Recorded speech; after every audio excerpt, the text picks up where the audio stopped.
ជំរាបសួរប្រិយមិត្តទាំងអស់គ្នាខ្ញុំបាទសូមជូននៅរឿងរ៉ាវមួយគឺលោកគ្រឿមឡូបាទជំរុញកូនអាយុ8ឆ្នាំបើកម៉ូតូធំឡើងភ្នំជំនះភាពទន់ខ្សោយរបស់កូនស្រីរបស់គាត់បាទនៅក្នុងខេត្តសៀមរាបលោកគ្រឿមឡូគឺជាអ្នកស្រឡាញ់វិស័យម៉ូតូធំមួយរូបនៅក្នុងក្រុងសៀមរាបបច្ចុប្បន្នលោកកំពុងជំរុញឲ្យកូនស្រីនិងភរិយារបស់លោកចាប់ផ្ដើមជិះម៉ូតូធំដោយយល់ឃើញថាកីឡានេះនឹងជួយឲ្យពួកគេមានភាពរឹងមាំនិងមានស្មារតីល្អប្រមាណជា20ឆ្នាំមកហើយដែលលោកគ្រឿមឡូប្រឡូកក្នុងវិស័យកីឡាម៉ូតូធំជាជាងម៉ូតូធំមួយរូបផង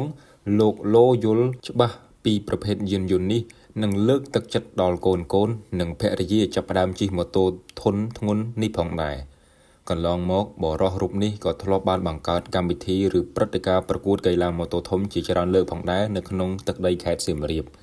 កន្លងទៅថ្មីនេះវីដេអូដែលលោកគ្រឿមឡូបានថតកូនស្រីពៅរបស់លោកអាយុ8ឆ្នាំជិះម៉ូតូកាត់ឧបសគ្គនៅលើភ្នំគូលែនបានផ្ទុះនៅលើបណ្ដាញសង្គម Facebook និងមានអ្នកទស្សនាច្រើននិងមិនគិតថាក្មេងស្រីតូចរូបនេះអាចធ្វើបានទេជិះដោយភាពស្វាហាប់តែមានកន្លែងខ្លះដួលផងដែរប៉ុន្តែសម្ដីលើកទឹកចិត្តពីឪពុកថាកូនអាចធ្វើបានធ្វើឲ្យកុមារតូចរូបនោះបន្តដំណើរទៅមុខដោយភាពជឿជាក់តើហេតុអ្វីបានជាលោកគ្រឿមឡូធ្វើដូច្នេះឪពុករូបនេះបានប្រាប់អ្នកសារព័ត៌មានថ្មីថាដែលទៅសម្ភាសជួបផ្ទាល់នោះគឺនៅហាងជួសជុលម៉ូតូធំរបស់លោកនៅជិតសាលាបឋមសិក្សាមុខនៀកនៅថ្ងៃទី11ខែវិច្ឆិកាគឺលោកចង់ឲ្យកូនមានអារម្មណ៍ថ្មីកាត់ stress និងឲ្យពួកគេមានភាពរឹងមាំទាំងកម្លាំងនិងស្មារតី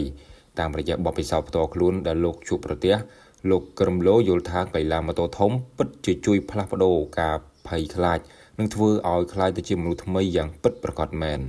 លោកបញ្យល់ទៀតថាខ្ញុំសង្កេតឃើញថាកូនស្រីមានអារម្មណ៍ខ្លាចពិសេសកូនទី2គឺរៀងខ្លាចជាងគេកូនពៅមិនជាអីទេ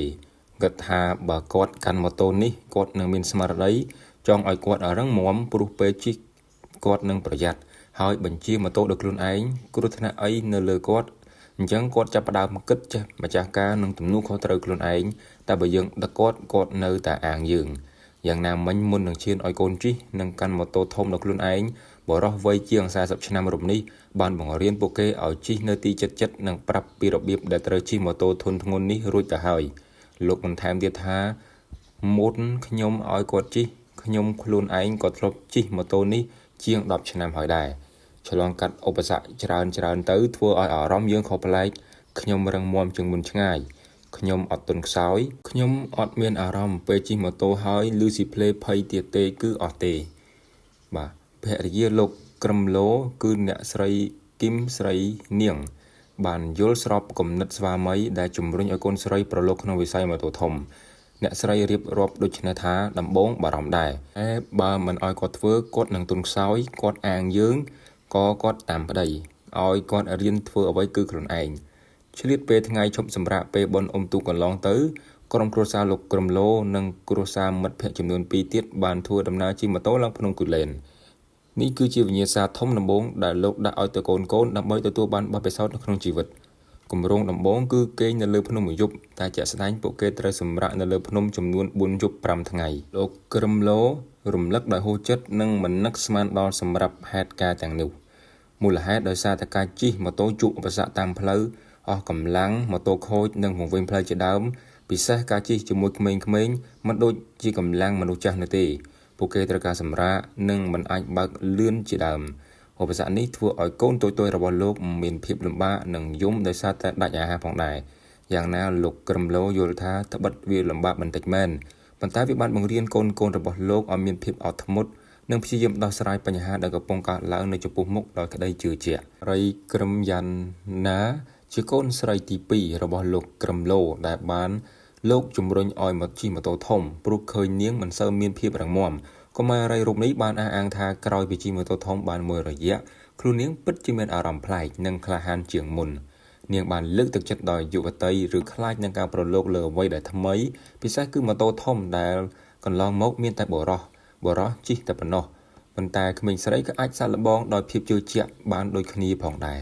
បាទចំណែកឯកុមារីគ្រឿមសៀងអ៊ីអាយុ8ឆ្នាំដែលធ្វើឲ្យមហាជនកោតសរសើរចំពោះទេពកោសល្យជិះម៉ូតូធំ